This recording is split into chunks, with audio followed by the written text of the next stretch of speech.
اکثر ہم راہ چلتے دیکھتے ہیں کہ کوئی فاطمی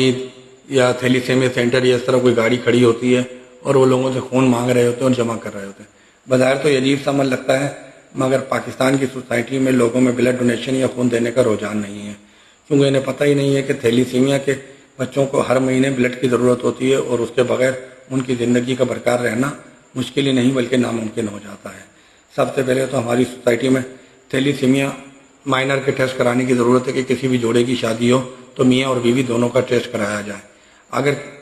دونوں میں مائنر تھیلیسیمیا کے جراثیم پائے جاتے ہیں جو کہ تھیلیسیمیا نہیں ہوتا، تو آگے چل کے ان کی اولاد میں میجر تھیلیسیمیا یا مکمل طور پہ خون کے کینسر ہونے کے امکانات بہت زیادہ ہوتے ہیں۔ تو اس حوالے سے محتاط رہا جائے۔ ایک ترقی کی سوچ ہے، اگر سائنس کسی حوالے سے ہماری ہیلپ کر رہی ہے تو اس چیز کو قبول کرنا چاہیے اور اس اعجاز سے فائدہ اٹھانا چاہیے، نہ کہ مستقبل میں ہم معذور اور بیمار اولادی پیدا کرتے رہیں۔ وہ چیز اور وہ مرحلہ جس سے ہم کنٹرول کر سکتے ہیں، دیکھ سکتے ہیں، اس کے حوالے سے اسمبلیوں میں قانون سازی کرنے کی ضرورت ہے اور مذہبی طبقے کو جن کی آواز سنی جاتی ہے، مسجد و ممبر سے خطیب کو، مولانا صاحب کو آواز دینے کی ضرورت ہے، لوگوں میں اویئرنیس دینے کی ضرورت ہے۔ نہیں تو وہی حال ہوگا ہمارا جو پولیو مہم کا ہوتا ہے کہ کوئی پوچھنے والا نہیں ہوتا۔ کوشش کریں، اگر آپ نوجوان ہیں، 50 سال عمر ہے اور صحت مند ہے، کوئی ایسی بیماری لائق نہیں ہے، تو 3، 4 یا 6 مہینے بعد کم از کم خون کی ایک بوتل لازمی ڈونیٹ کریں۔ اپنے